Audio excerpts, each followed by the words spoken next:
Salut à tous, j'espère que vous allez bien. Aujourd'hui, on va parler d'un sujet qui des fois, malheureusement, tue les débutants en immobilier.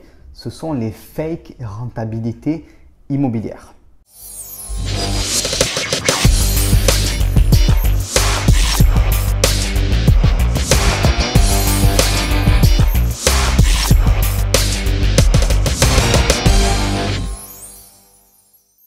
Alors pour moi, aujourd'hui, on est dans l'ère du fake. Tout est faux autour de nous. Tout est déformé, on en rajoute, on en enlève. C'est l'ère de l'information, il faut bien le comprendre. Et en modifiant certains paramètres, en enlevant des choses, on déforme la perception que les gens ont de la réalité et beaucoup de choses sont fake. On se rend compte quand on est sur Internet ou quand on va sur un plateau télé, il y a des choses qu'on montre. Il y a l'envers du décor, il y a du fake un peu partout.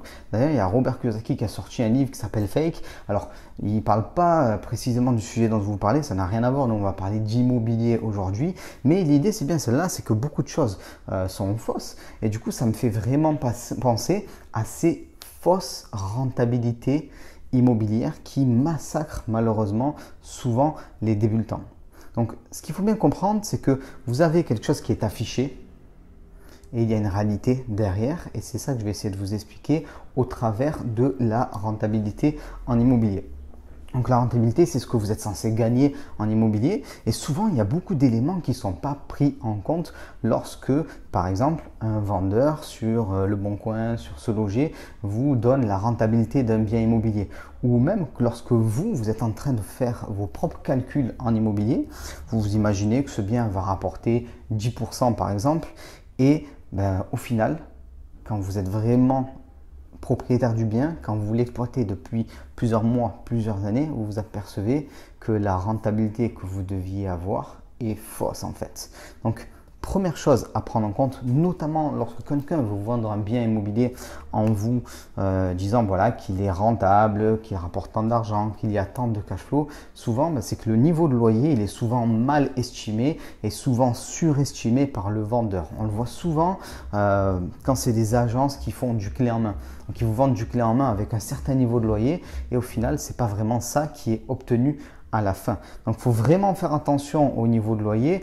Souvent il est majoré et au final vous avez des soucis. Alors on pouvait même vous auto-arnaquer malheureusement parce que la plupart des débutants ne savent pas estimer correctement un niveau de loyer dans une zone précise et au final c'est comme ça qu'on se retrouve avec une rentabilité immobilière qui est faussée. Autre point qu'il faut vraiment prendre en compte lorsqu'on essaye d'évaluer la rentabilité d'un bien immobilier, c'est la vacance locative.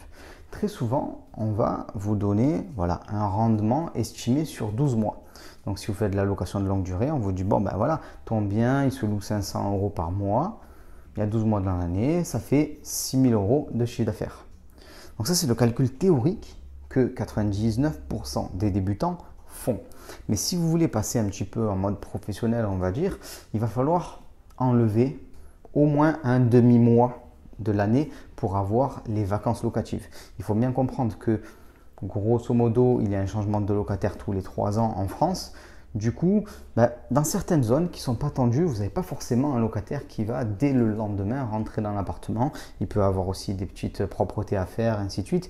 Et du coup, vous avez de la vacance locative. Donc, dans le modèle que je vous propose, on compte un demi-mois par année, ce qui fait tous les 3 ans, 1 mois et demi de vacances locatives. Donc, ça fait baisser un petit peu le rendement. Mais ça, on va dire, c'est un peu comme le taux de chômage. Vous savez, il y a un taux de chômage qu'on appelle structurel. On considère que si un pays il a 3-4% de chômage, c'est du chômage structurel. On ne peut pas descendre plus bas parce que c'est des frottements. C'est-à-dire que quand on quitte un boulot, on reste quelques jours, on se repose, ainsi de suite. Il faut changer, on ne peut pas prendre son poste tout de suite. Donc, ça fait un petit taux de chômage. Et dès qu'on dépasse ça, c'est plus un chômage structurel. C'est un chômage qui pose problème par rapport à l'activité économique du pays. C'est un peu pareil en immobilier. C'est-à-dire que vous allez avoir ce taux de frottement un petit peu structurel dont je vous ai parlé.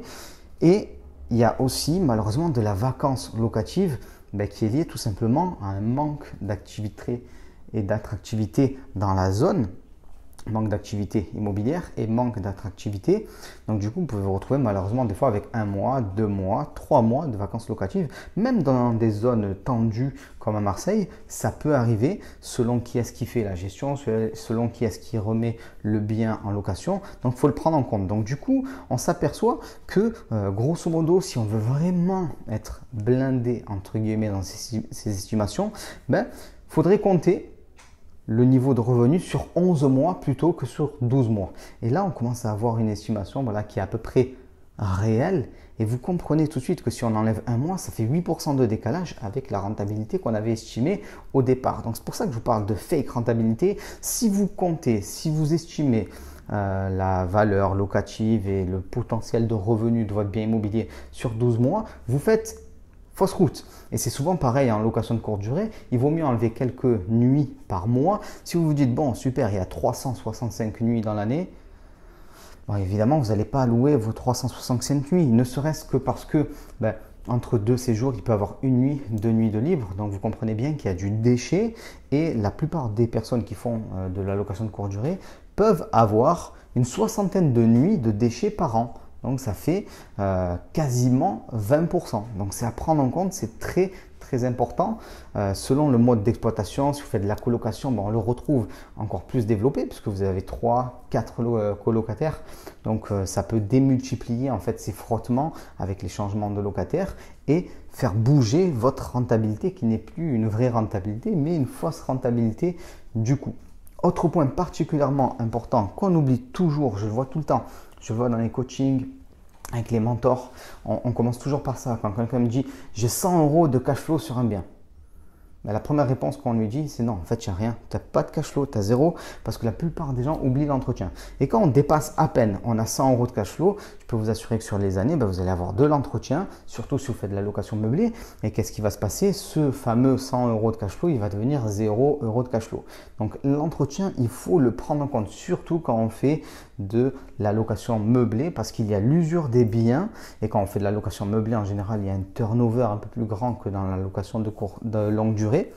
Et en tout cas dans la location nue où là les familles s'installent plus durablement, donc du coup l'usure des meubles, l'usure des peintures, ainsi de suite, ce qu'on appelle la vétusté. Donc il faut le prendre en compte et il faut diminuer encore un petit peu plus la rentabilité pour arriver à la rentabilité réelle.